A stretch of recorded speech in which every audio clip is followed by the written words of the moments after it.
Hey to everyone, welcome back on my YouTube channel HOD। चलिए शुरू करते हैं हमारा आज का वीडियो, जो कि हमारे last video history of Bharat का पार्ट 2 है।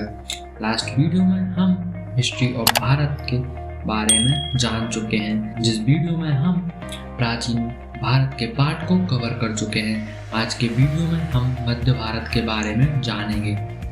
चलिए स्टार्ट करते हैं हमारा आज का video without any further delay.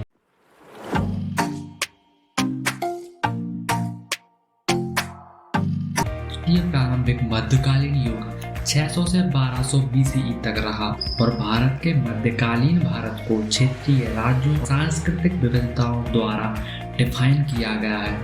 मध्य भारत में 6वीं और 7वीं शताब्दी में तमिल भाषा में पहले भक्ति भजन बनाए गए और पूरे भारत में इनका इमिटेशन किया गया और इन्हीं भजनों ने हिंदू धर्म के रेजरेक्शन और उपमहाद्वीप की सभी आधुनिक भाषाओं का नेतृत्व किया। भारतीय राजघरानों, बड़े और छोटे और उनके द्वारा संरक्षित मंदिरों ने बड़ी संख्या में नागरिकों को राजधानी शहरों की ओर अट्रैक्ट किया और ये कैपिटल्स फाइनेंस पॉइंट भी बन चुकी थी। 10th सेंचुरी के बाद मुसलमानों ने मध्य एशियाई में तेज घोड़ों की घुड़सवार सेना का उपयोग किया और इनका उपयोग करते हुए जाति और धर्म से एकजुट होकर विशाल सेनाओं को खड़ा कर दिया और दक्षिण एशिया के साउथ वेस्ट मैदानों पर कब्जा कर लिया, जिसके चलते 1206 में इस्लामिक दिल्ली सल्तनत की स्थापना हुई। ब्रिटिश ईस्ट इंडिया कंपनी 18वीं सेंचुरी की शुरुआत तक कॉमर्शियल और पॉलिटिकल डोमिनेंस के बीच की रेखाएं तेजी से धुंधली होती जा रही थी। इसी टाइम अंग्रेजी ईस्ट इंडिया कंपनी और अदर यूरोपियन बिजनेस कंपनीज ने तटीय चौकियों को बनाया। ईस्ट इंडिया कंपनी के समुद्रों पर नियंत्रण, अधिक संसाधन और परफेक्ट आर्मी ट्रेनिंग और इंडस्ट्री ने इसे अपनी आर्मी को और भी ज़्यादा स्ट्रॉन्ग बनाने के लिए इंस्पायर किया।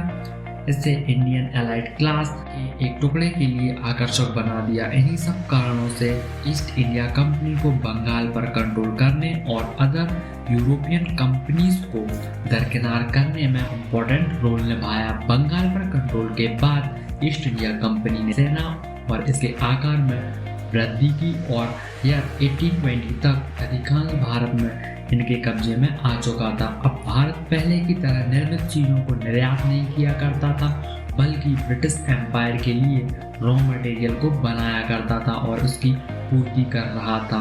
इस टाइम को एस्ट्रोलॉजिस्ट औपनिवेशिक काल यानी कॉलोनियल पीरियड की स्टार्टिंग मानते हैं। आधुनिक भारत एस्ट्रोलॉजिस्ट मानते हैं कि भारत का आधुनिक युग 1848 से 1885 के बीच के टाइम में स्टार्ट हुआ था। 1848 में लॉर्ड डलहौजी की ईस्ट इंडिया कंपनी के गवर्नर जनरल बनने के तौर पर सिलेक्शन हुआ। इनके सिलेक्शन ने आधुनिक राज्य के लिए इम्पोर्टेंट चेंजेस के लिए मंच तैयार किया था। इन्होंने टेक्निकल चेंजेस में रेलवे, कैनल, टेलीग्राफ यूरोप में उनके आने के कुछ समय बाद ही पेश किए गए। इसी टाइम पीरियड्स में लोगों का ईस्ट इंडिया कंपनी के साथ असंतोष भी बढ़ता गया और 1857 में भारतीय विद्रोह की शुरुआत हुई। प्रथम विश्व युद्ध के बाद, जिसमें लगभग 10,000 भारतीयों ने सेवा की थी, एक नई अवधि की शुरुआत हुई। 1930 के दशक के दौरान अंग्रेजों द्वारा धीमी विधायी सुधार अधिनियम का स्टार्ट किया गया और अगली सेंचुरी संकटों से घिरी हुई थी। सेकेंड वर्ल्ड वॉर में भारतीय भागीदारी असहयोग के लिए कांग्रेस का अंतिम धक्का और मुस्लिम राष्ट्रवाद का उभार हुआ। 1947 के आज़ादी के आगमन से सभी सीमित थे, लेकिन भारत के दो राज्यों भारत और पाकिस्तान के विभाजन से शांत हो गए। एक इंडिपेंडेंट कंट्री के तौर पर भारत की सेल्फ इमेज के लिए इसका संविधान महत्वपूर्ण था, जिसे 1950 में पूरा किया गया, जिसने एक लोकतांत्रिक गणराज्य यानी कि डेमोक्रेटिक रिपब्लिक की स्थापना की। भारत नागरिक स्वतंत्रता, सक्रिय सुप्रीम कोर्ट और एक बड़े पैमाने पर स्वतंत्र प्रेस वाला लोकतंत्र है। आर्थिक उदारीकरण, इकोनॉमिक लिबरलाइजेशन जो 1990 के दशक में शुरू हुआ, ने एक बहुत बड़े शहरी मध्यम वर्ग का निर्माण किया और भारत को दुनिया की सबसे तेजी से बढ़ती अर्थव्यवस्थाओं में से एक में बदल दिया।